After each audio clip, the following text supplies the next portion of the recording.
Hey guys, welcome back to another video. Today we're going to be replacing the lower control arms on a 2015 Nissan Rogue. You're going to find them located on the bottom left and right side of the suspension, connecting here to the body there and under the knuckle here.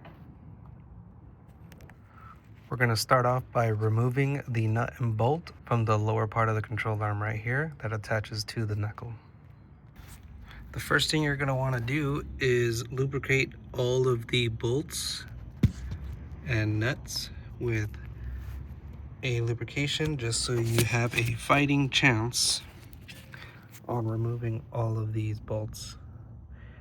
I went ahead and did this on both sides and I'm just letting it soak.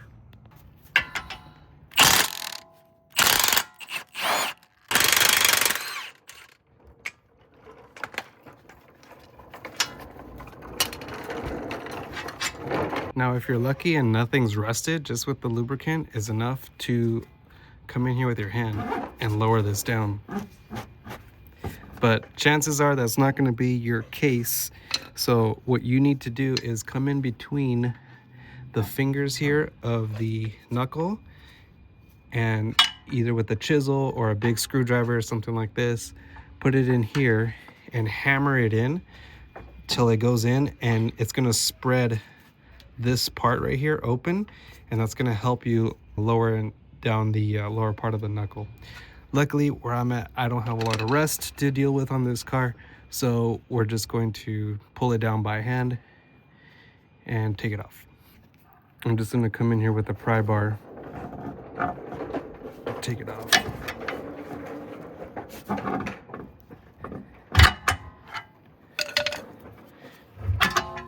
Careful, because when you slide it over, it's going to smack up, so just careful with your hands. Next, we're going to loosen up the 18mm nut.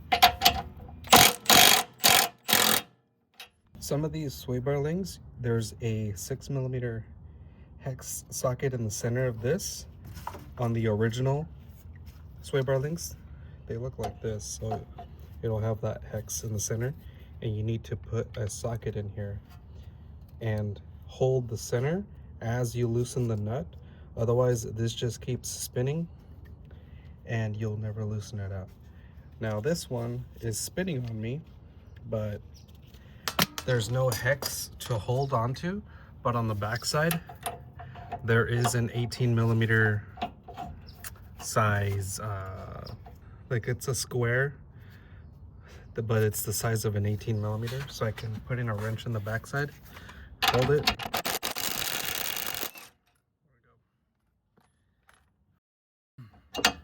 So now I can show you better. See how it's pretty much a square in the back, but I have to hold it here like this and then loosen up the center. Otherwise this just keeps spinning and you will never loosen it up. So put this here so we don't lose it. Now we can focus on the 21mm screws here. That's much easier. Let's do the other one while we're here.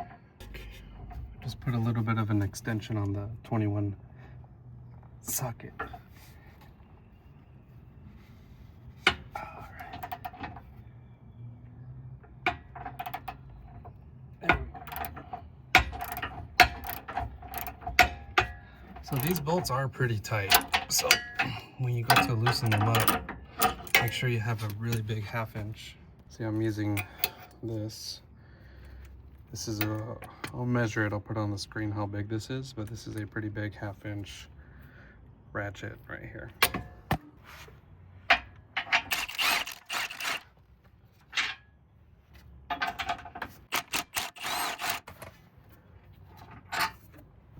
Okay, so now for the bolt over here, I'm using an 18 wrench to hold it, and it's braced up over here.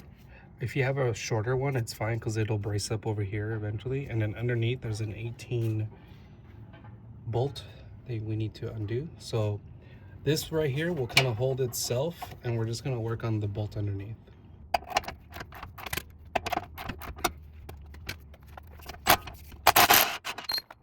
Nut should come out. Okay. Now we can pull the control arm out. Work this out. There we go. Now we'll tighten this down. Once we get it installed, I gotta turn the whole knuckle a little bit just to get this to slide in first. Okay,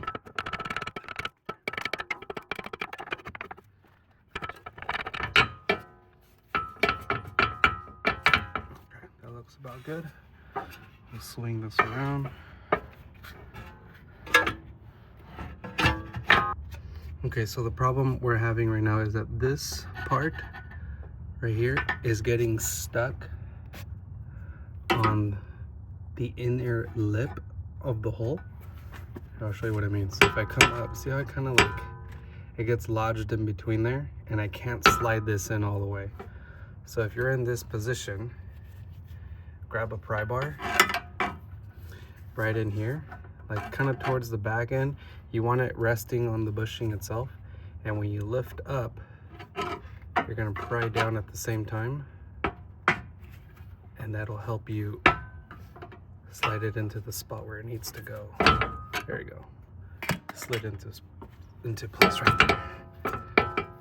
And now that looks a lot better. Let's see if the bolts lines up at bottom. Okay, oh, it's almost there. Let's see. Just lift up. Okay. Now it's in. All right, now let's get this nut started here. Oh, we're not going to tighten anything down just yet. We're just trying to get bolts started with the threads. So we'll leave this here the way it is, and we'll start working on the 21 screws that go over here. These are not screws, they're big bolts, but still. So an issue you can have over here is cross threading. So you really don't want to start this with any sort of power tools, because you can't cross thread by hand.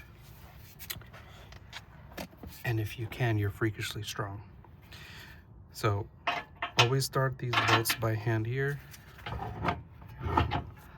What I'm gonna do is we're gonna go under and reattach the ball joint that goes into the knuckle. Okay, see this part right here? So we're gonna line this. Just careful with your fingers.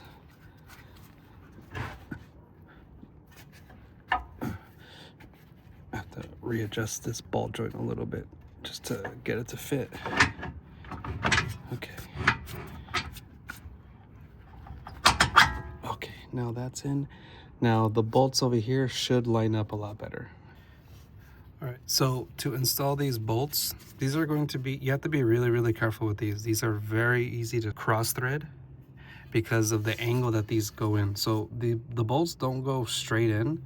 They have to go in at an angle like this. They're kind of like angling down, and it's very easy to cross thread them.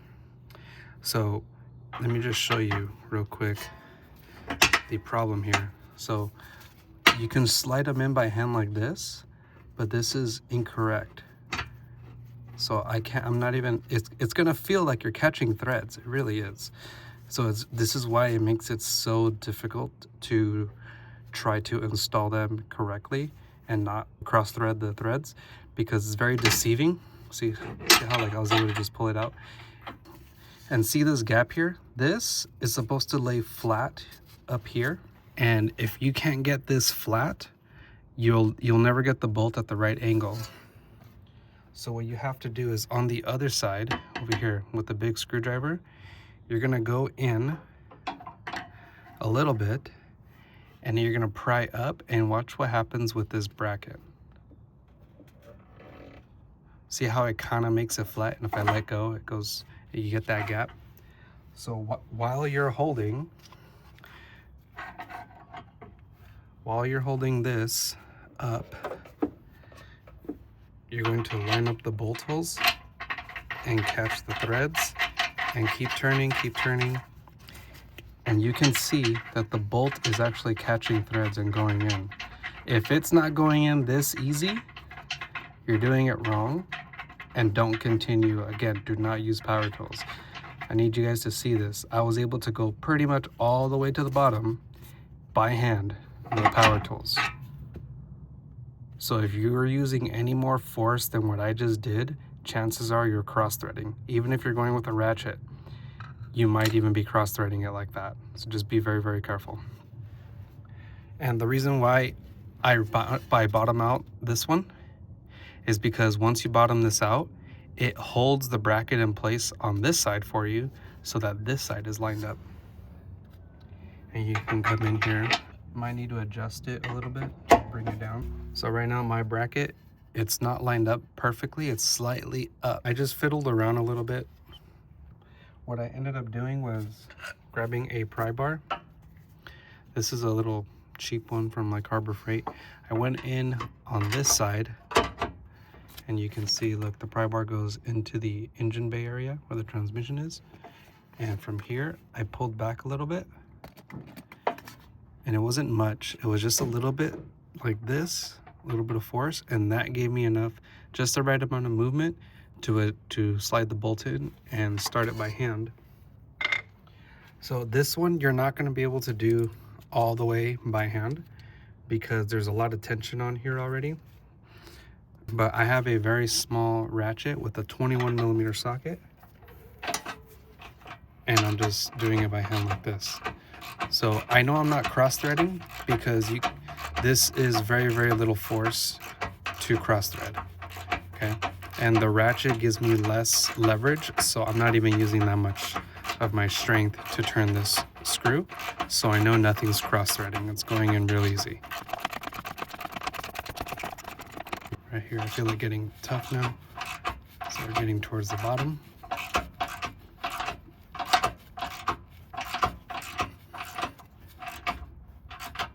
Okay, I'm gonna stop right here and just do the same thing to this one. Okay, this one's getting tough now. And then we're gonna switch over to the 1/2 inch in order to torque this down.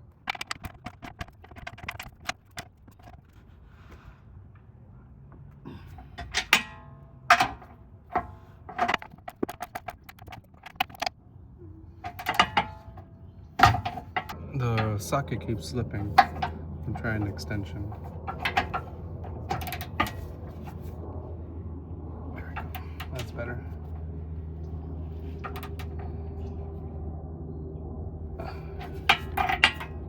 Let's put the sway bar link back in.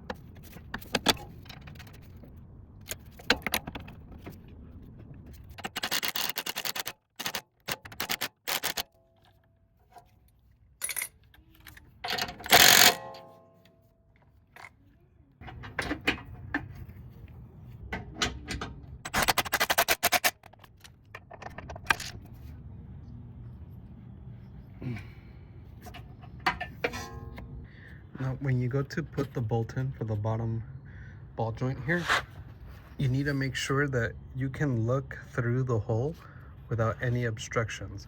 Because if you put this too far up, you see that little dent right there right now? That's the ball joint right here, and it's too far up. So if that's where you're at, you need to lower it. So I come in here with the pry bar and just come down a little bit till you have pretty much a clear shot right around here. That's where you're supposed to be. Otherwise the bolt isn't gonna fit through. Just like that.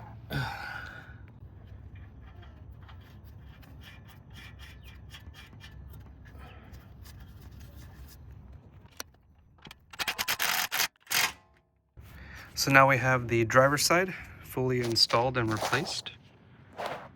Just a few reminders.